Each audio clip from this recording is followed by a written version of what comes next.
बिस्मिल्लाहिर्रहमानिर्रहीम। अस्सलाम वालेकुम नाज़रीन, मैं हूं कंबर Zaidi. Chief justice of Pakistan ने आज फ़ौज के ख़िलाफ़ एक बड़ा फ़ैसला दिया। इस टाइम मैं सुप्रीम कोर्ट ऑफ पाकिस्तान में ही मौजूद हूं। 3 रुकनी बेंच ने इस केस की समाअत की। आखिर प्रैक्टिस एंड प्रोसीजर केस के बाद चीफ जस्टिस ने कहा था कि आपको फ़ैसले देखने को मिलेंगे और ताकतवर लोगों के ख़िलाफ़ ये फ़ैसला जो है राइट नाउ, जिस तरह हमारे यहाँ एक कंसिडर किया जाता है एक मिलिट्री इस्टेब्लिशमेंट बहुत पावरफुल है, ये एक बड़ा पावरफुल फ़ैसला चीफ जस्टिस ने दिया है। और चीफ जस्टिस की जानिब से नाज़रीन इस फ़ैसले में जो ऑब्ज़र्वेशन दी गई है वो बड़ी इंपॉर्टेंट है।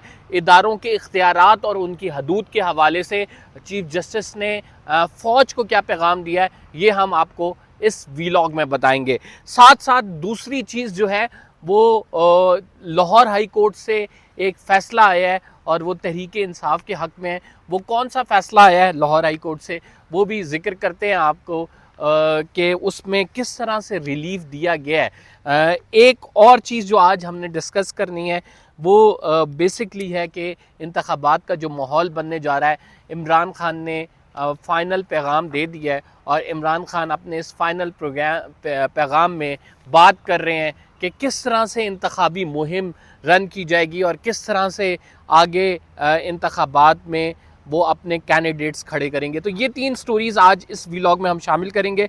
सबसे पहले हम बात कर लेते हैं चीफ जस्टिस की जानिब से दिए गए बड़े फ़ैसले की।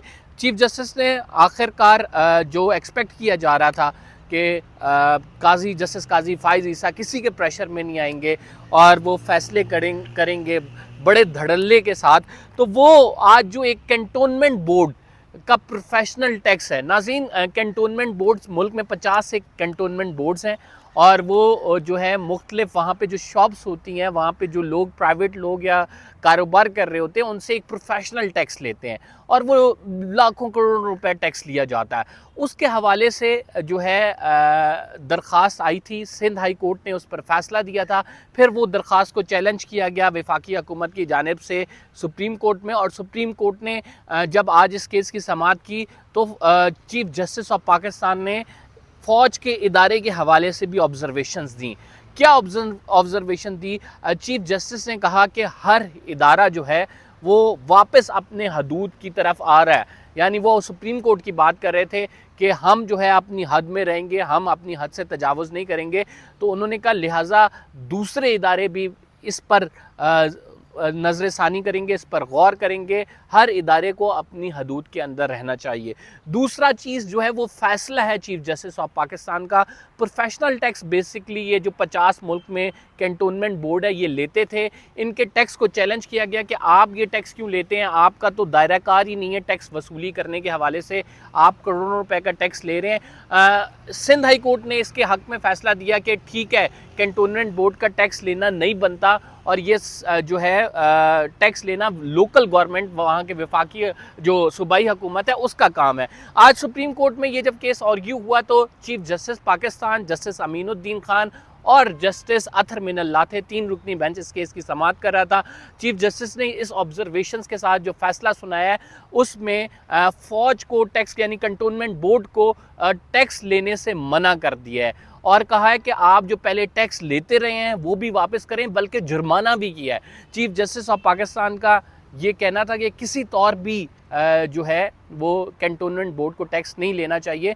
आपको कैंटोनमेंट बोर्ड इस वजह से दिया गया कि आप वहाँ पे अपने टैंक खड़े करें, अपनी जो है चीज़ें करें और आपको एक मखसूस एरिया दिया गया है।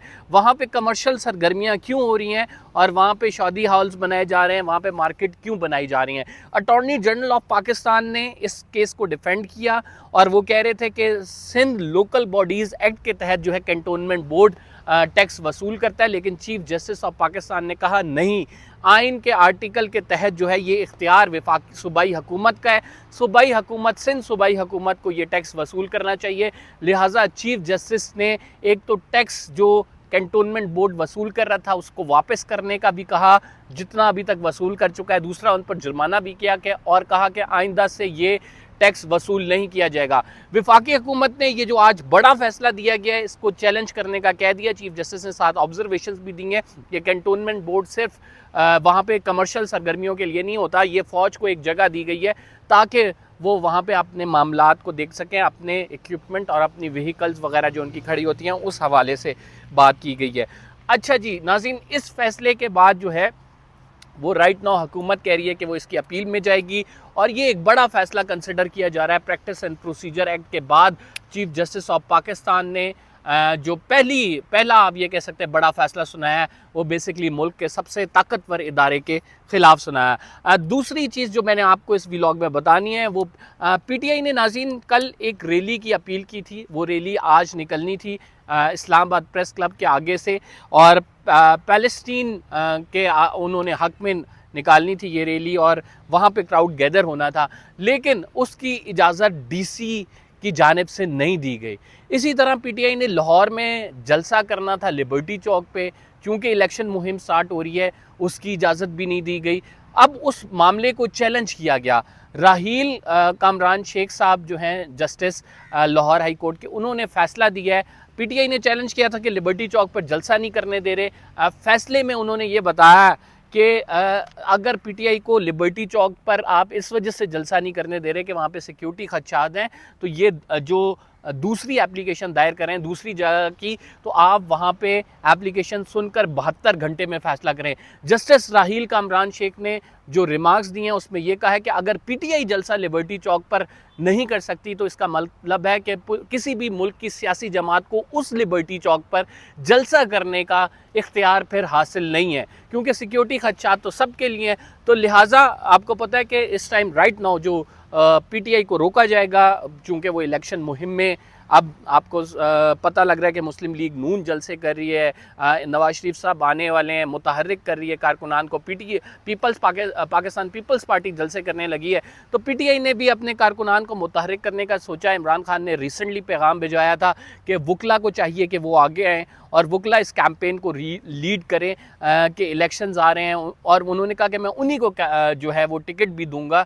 लेकिन जो एक जलसा किया गया केपी में, उसमें आपको पता है 184 FIRs काटी गई और उसके बाद फिर लाहौर लिबर्टी चौक की इजाज़त नहीं मिली इस्लामाबाद में करने की। इस्लामाबाद में जो दरख्वास्त दायर की थी वो पीटीआई के जनरल सेक्रेटरी जो मकामी सतह पे हैं काजी साहब, उन्होंने तनवीर काजी साहब उन्होंने दायर की थी, लेकिन उसकी भी इजाज़त नहीं मिली। तो उन्होंने फिर ये मामला जो है लाहौर हाई कोर्ट में चैलेंज किया। अब जो है वो मकाम तब्दील करेंगे और लाहौर हाई कोर्ट ने डायरेक्शन दी है कि उस पर आप डीसी को फैसला करें। लेकिन ओवरऑल डिसीजन क्या है? ओवरऑल डिसीजन नाज़रीन ये है कि पीटीआई को कारकुनान मुतहर्रिक करने की, क्राउड गैदर करने की इजाज़त नहीं मिलेगी और जो है ये मामला तब तक चलेगा जब तक हम देखेंगे मुख्तलिफ पार्टीज़ कैंपेन्स कर रही हैं, लेकिन पीटीआई को इजाज़त नहीं होगी। 9 मई के वाक़े के बाद से ख़ुसूसी तौर पर जो हम ये देख रहे हैं कि जिस तरह से शिकंजा टाइट हो रहा है, तो अब ये हालात आ गए हैं कि हम जनरल इलेक्शंस की तरफ जा रहे हैं। लेकिन अगर तमाम सियासी पार्टियों को इजाज़त है जलसा करने की, उसमें एक सियासी पार्टी को नहीं है जो इस टाइम मुल्क की सबसे मकबूल पार्टी है, तो मेरा ख़्याल से ये एक बहुत बड़ा आप ये कह सकते हैं कि लूप होल क्रिएट हो जाएगा। लूप होल किस तरह? एक साफ़ और शफाफ इंतखाबात से पहले ही हम कहेंगे कि एक धांधली की तरफ मामला जा रहा है कि अगर एक पार्टी को इजाज़त नहीं दी जा रही कि वो अपने जलसे करे, अपने कारकुनान को मुतहर्रिक करे। लेकिन खान साहब ने जेल से पैगाम भेजा है कि मैं ये देखना चाहता हूँ कि तमाम लोग जो हैं निकलें और पीटीआई पर के बल्ले पर मोहर लगाएं और जो है उन्होंने कहा है कि आपने अपना बदला वोट की सूरत में देना है। आप वोट करेंगे तो फिर जो है मामला आप ये कह सकते हैं कि इमरान खान साहब के हक़ में जाता हुआ दिखाई देगा। सुप्रीम कोर्ट में एक और प्रैक्टिस एंड प्रोसीजर एक्ट जिसका फैसला आया है उसको चैलेंज कर दिया गया है। ये बेसिकली शाहिद राना एडवोकेट है सुप्रीम कोर्ट के, उन्होंने दरख्वास्त दायर की है और इसमें यही कहा है कि एक दफ़ा अगर सुप्रीम कोर्ट अपने रूल्स में पार्लियामेंट को मुदाखलत करने की इजाज़त देता है एडमिनिस्ट्रेटिव मामलात में, तो इसका दरवाज़ा खुल जाएगा और बार बार फिर इसी तरह से पार्लियामेंट मुदाखलत करके सुप्रीम कोर्ट को कंट्रोल करने की कोशिश करेगा। लेकिन फुल कोर्ट की अपील कहाँ होगी? ये वो सवाल था जो जस्टिस आयशा बार बार करती रहीं। तो चीफ जस्टिस ने इस पर कहा कि जब सब जजेस ने अपना सुन लिया है केस और अपना माइंड डिस्क्लोज़ कर दिया है, तो फिर कौन इस केस को सुनेगा, और अगर दोबारा सुनेगा तो इसका मतलब यही होगा कि तमाम लोग वो ऑलरेडी पहले अपनी राय दे चुके हैं। फिर उन्होंने एक मामले पर कहा कि उसकी अपील अल्लाह मियाँ के पास होगी। तो लिहाजा ये जो प्रैक्टिस एंड प्रोसीजर एक्ट है, इस पर फुल कोर्ट ने डिसीजन दे दिया, अब इसकी अपील भी आ गई है, लेकिन अपील कौन सुनेगा? जस्टिस आयशा का ये सवाल अपनी जगह बरकरार है। कंबर ज़ैदी को इजाज़त दीजिए, इंशाल्लाह अगले व्लॉग में आपसे मुलाकात होगी। फ़िलहाल के लिए इतना ही। अल्लाह ने के बाद।